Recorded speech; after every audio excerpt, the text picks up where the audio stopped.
Graça e paz, meu Deus, graça e paz. Salve, salve, meu irmão, minha irmã, os simpatizantes da palavra do Senhor e nosso Deus. É mais um momento precioso da Igreja Graça e Pai Divina com você, no teu lar, no teu trabalho, quem sabe até mesmo na tua recreação. Mas eu te convido a ficar conosco por um instante, tenho certeza vai valer a pena. Nós vamos falar sobre a palavra de Deus, um conceito extremamente importante para a vida moderna, desde os primórdios até mesmo a vida moderna. Fala sobre liberdade. A pergunta que fica no ar é: você é livre? O senhor é livre? A senhora é livre? Qual o conceito desta liberdade? Vamos meditar. Para esse importante tema, eu quero ler uma palavra da parte do Senhor nosso Deus, que está no livro de São João, capítulo 8, versos 36. Olha o que diz essa palavra. Se o Filho do Homem vos libertar, verdadeiramente sereis livres. São João 8, versos 36, está escrito assim: se pois o Filho do Homem vos libertar, verdadeiramente sereis livres. Pode sentar um minutinho, por Deus, pode sentar um minutinho, em nome de Jesus. Meu querido, essa palavra de cunho tão importante como liberdade, ela tem conceitos variados dentro da filosofia e dentro também da nossa vida de fé. Se a gente observar a palavra liberdade, ela vai nos dizer que a liberdade é o ato propício a alguém ter decisão própria sem ser interditado por outro. É o ato de você tomar atitudes ou decisões independentes de terceiros. Ou seja, você é livre para fazer o que realmente almeja. Quando a gente traz isso para o mundo da fé ou do mundo religioso, a gente percebe que o nosso irmão Paulo trouxe uma ponderação, a chamada liberdade. Aí você vai dizer, mas pastor, a liberdade com ponderação deixa de ser liberdade. Calma, nós vamos entender isso. A liberdade, tanto na filosofia quanto no mundo espiritual, ela é sim contornada por certos adereços que podem dar para alguns uma intuição ou até mesmo uma compreensão de total liberdade sem medir as consequências. Isso traz prejuízo para a vida de alguém que moralmente pode trazer certos transtornos. Mas por qual razão? Porque a liberdade devassada pode gerar uma libertinagem, a ponto de um respeito comum social ser de certa forma defraudado. Consequentemente, quem se sente danificado com relação à própria liberdade do outro, traz e pode criar problemas para quem disse que foi livre para dizer ou fazer o que quer. Por essa razão que a liberdade em si, ela é sim contornada por certos conceitos que vai necessário observar. A liberdade que eu tenho de ir e vir não pode atrapalhar a tua liberdade também de vir e voltar. A liberdade que eu tenho de falar alguma coisa não pode afetar a tua dignidade, nem física, nem menos moral. Porque senão isso não é liberdade. A liberdade que fere a liberdade do outro deixa de ser uma liberdade, mas passa a ser uma ofensa. Então, é interessante observar qual a verdade ou qual a relatividade nós temos com essa liberdade, para que não caiamos ou não venhamos a cair no encontro de Satanás, que prometeu liberdade social para todas as pessoas, a ponto de chegar na total devassos. É por essa razão que o nosso Paulo escreveu nas suas cartas, dizendo assim: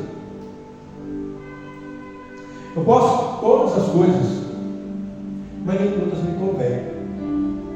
Por que razão Paulo falou isso? Uma por causa do conceito religioso que ele tinha de fé, que aquilo que ele tinha vontade de fazer poderia ferir os conceitos do verdadeiro cristão. Por que eu estou falando isso? Porque em algumas religiões não tem essa mesma mentalidade. realidade que nós temos. Aquilo que é ofensa a Deus para nós cristãos, pode não ser para outras regiões. Por razão que o que nós vamos falar precisa estar pautado aqui, na palavra de Deus, na Bíblia. Isso é importante observar, porque o nosso Deus nos deu liberdade total, plena e absoluta. Nos deu até o que alguns teólogos chamam de livre-arbítrio, para que nós pudéssemos tomar a decisão, escolher estar com Deus ou contra Deus. Isso é muito sério, porque quem pensa que está contra Deus, está fazendo um favor para Deus, ou está prejudicando Deus, ele comete um equívoco grave contra ele mesmo, porque querendo ou não, Deus continua sendo Deus, e o prejuízo é meu de confrontar a Deus. Mas o meu Deus, o nosso Deus, não impede você, que nem eu, de tomar atitudes contrárias à dele. Algumas denominações costumam dizer que as coisas foram decretadas por Deus, a falha foi decretada por Deus. É um engano, porque nem tudo que acontece na nossa vida foi um decreto de Deus. Que, por exemplo, a liberdade foi dada a Adão. Adão tropeçou na desobediência. Deus queria que Adão caísse? Não. Adão tinha liberdade para a escolha? Sim. O que ele escolheu? Desobedecer. Mas Deus, na sua infinita misericórdia, olhou para Adão e trouxe restauração. E deu uma nova chance, uma nova oportunidade de se auto-reconstruir. Qual a razão, então, de debatermos sobre essa liberdade condicionada? Por que ela é condicionada? Porque ela pode ultrapassar a fronteira da obediência ao Todo-Poderoso. Então você é livre para fazer o que quer, todavia, arca com as consequências. Isso é no mundo espiritual, também no mundo jurídico. Conforme o que você dizer para alguém, você acaba sendo enquadrado no crime de difamação. Mas Jesus estava tratando com isso com os judeus de uma maneira diferenciada. Jesus estava chamando os judeus de escravos. E os judeus não gostaram desta palavra de Jesus. A ponto de dizer para Jesus assim: Senhor, nós somos filhos de Abraão. E nós não somos servos de ninguém. Como é que o Senhor vai dizer para nós que nós seremos livres? Livres de quê? Mas Jesus colocou o dedo da ferida e disse para eles assim: do vosso pecado. Claro que eles não gostaram daquela disputa, porque mexeu no orgulho do judeu, que sempre dizia ser sábios, e sábios, muito sábios, legalistas, porque cumpria os 10 mandamentos, ou melhor, pensavam que cumpria. Porque não houve nenhum homem na face dessa terra, e nem haverá, capaz de cumprir ao pé da letra, a cor, os 10 mandamentos. Bom seria se fôssemos realmente obedientes em tudo. Mas Jesus, conhecendo a nossa fragilidade, depois sua misericórdia santa, não que eu merecia, ele perdoou o meu e o teu pecado. Essa razão que Paulo diz assim: eu vim botar em liberdade os que estão cativos, eu vim dar vista aos cegos, eu vim para curar os enfermos, pessoas que estavam presas nas enfermidades, presas nos vícios, presas na imoralidade, presas no orgulho, presas no egocentrismo, no egoísmo, por aí vai afora, na soberba. Você pode perguntar ao irmão que está em casa: qual seria a melhor forma então de me disponibilizar a Deus e buscar em Deus uma libertação? Tudo isso que você falou. Simples, basta reconhecer que nós somos pó, que nós somos frágeis, que somos totalmente dependentes de Deus. Uma vez dependentes de Deus, reconhecendo que somos estamos abertos ao nosso coração para o Senhor mudar a nossa história, perdoar o nosso pecado e nos resgatar daquilo que nos pediu. Lembra que eu comecei a perguntar para o crente precisa ser liberto de alguma coisa? Muitas vezes sim. Muitas vezes da avareza, muitas vezes da vaidade. Que vaidade? A ideia de querer sobrepor aos demais, a ideia de querer ser estrela, a ideia de querer ser status, a ideia de querer ser mais do que o outro. São prisões que Satanás coloca na vida das pessoas, e que às vezes o crente não percebe. Só vai perceber quando se depara com a palavra de Deus. Se ele der liberdade para os filhos mudarem, ele muda. É por isso que é preciso rasgar o coração diante do Deus vivo, para pedir a Ele expurgar de nós o nosso pecado. Por que, pastor? Porque quase sempre a gente não admite. A maioria das vezes nós entendemos e percebemos ou até afirmamos que somos inocentes. A gente ouve muita gente, muitos crentes dizer assim: eu sou bonzinho. Será que é verdade? Jesus, quando foi chamado de bonzinho, ele disse: não, bonzinho é meu Pai que está no céu. Se Jesus, que é Jesus, disse que ele não era bonzinho, quem sou eu, quem é você, quem somos nós para dizer que somos bonzinhos? Está aí uma falha grave na vida do crente, que é preciso de libertação, que é preciso de transformação. Mas o que fazer então? Reconhecer a necessidade de libertação, reconhecer a necessidade de transformação. Deus vai nos dando corda e vai nos deixando segundo a nossa vontade. Mas quando a gente pede a Ele socorro, Ele entra com a providência. E como vai ser transformado? Como é que eu vou lidar com essa liberdade? Com essa transformação? Renunciando ao pecado. Presta atenção que isso é muito sério. Jesus quer nos livrar do pecado, da lei e da morte. Nós escolhemos viver a vida ou viver eternamente. Essa foi a razão por que Jesus veio nessa nossa terra, para resgatar a minha e a tua alma que estava na mão do diabo. O que é triste, então? É que se eu crente ou ainda não crente, achar que já está só, achar que não precisa de Deus, achar que ele pode sozinho. Porque Jesus disse assim: você em mim nada podeis fazer.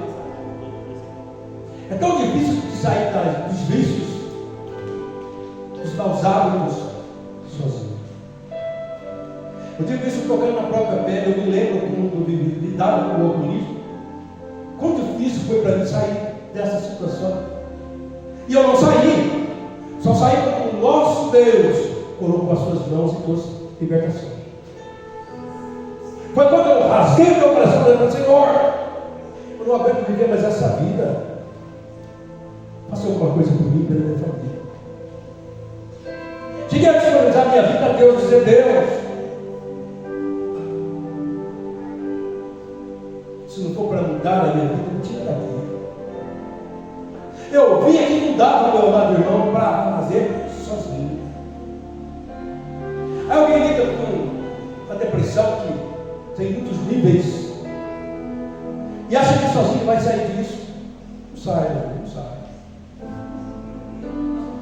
Somente que ela é maligna, ela está por trás dela tem um espírito ruim, que é preciso ser expulso da oração, que é preciso ser mudado em função da voz de Deus, que fala no coração do homem e da mulher.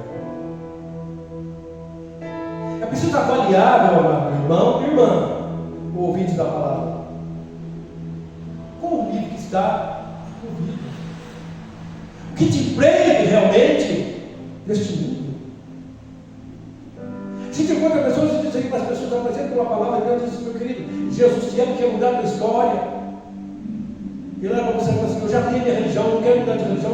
Nós não estamos falando de religião, estamos falando de Jesus, o que transforma a vida do homem.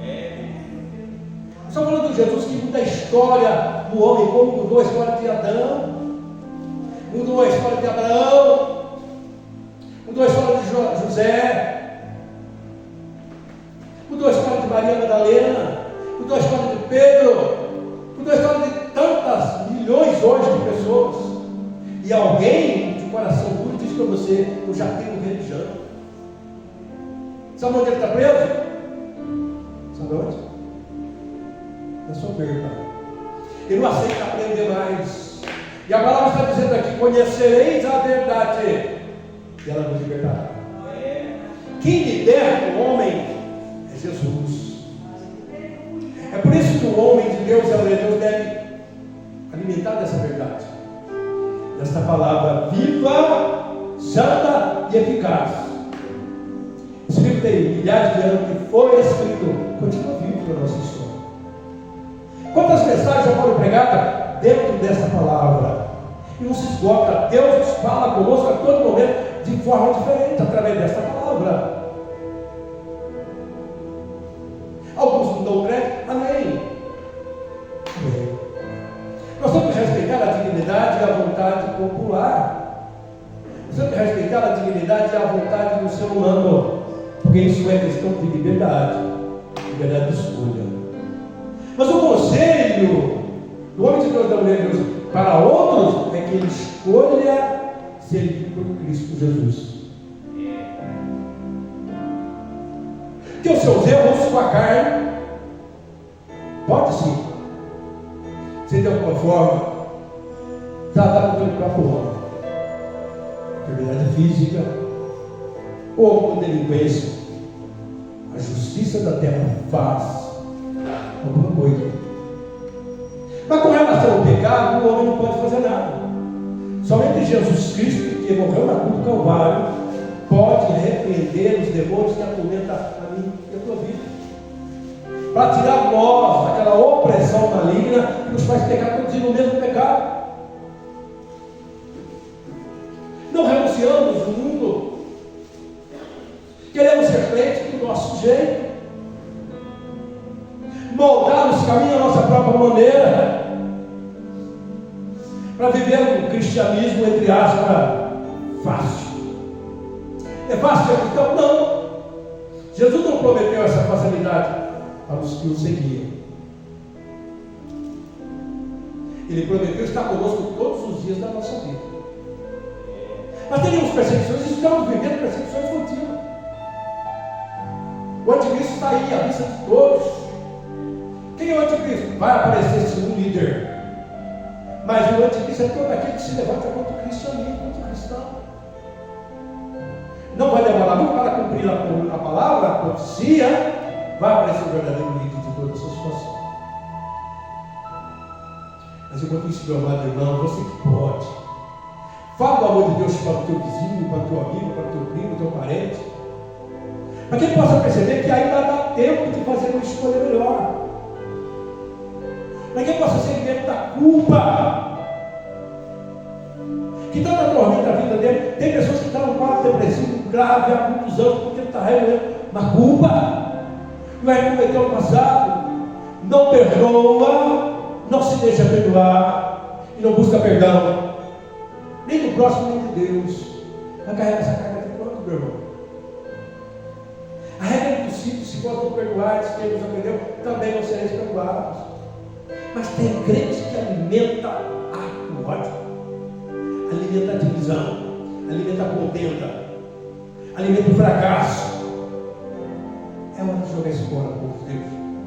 O senhor que está na sua casa, o senhor é na sua família aí, com sua família. Filho, se existe alguma coisa entre você, tua esposa, teus filhos, perdoa. Teu lar vai voltar a brilhar. Teu lar vai voltar a ter a paz que você tanto almeja.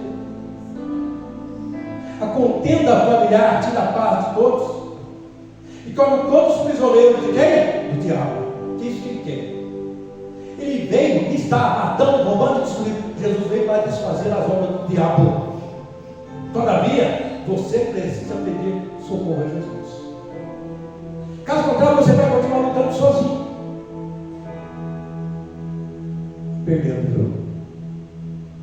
Se não tiver Deus, não consegue vencer o diabo. Mas como é que eu consigo vencer o diabo? Quando você está cheio do Espírito Santo de Deus. Aleluia.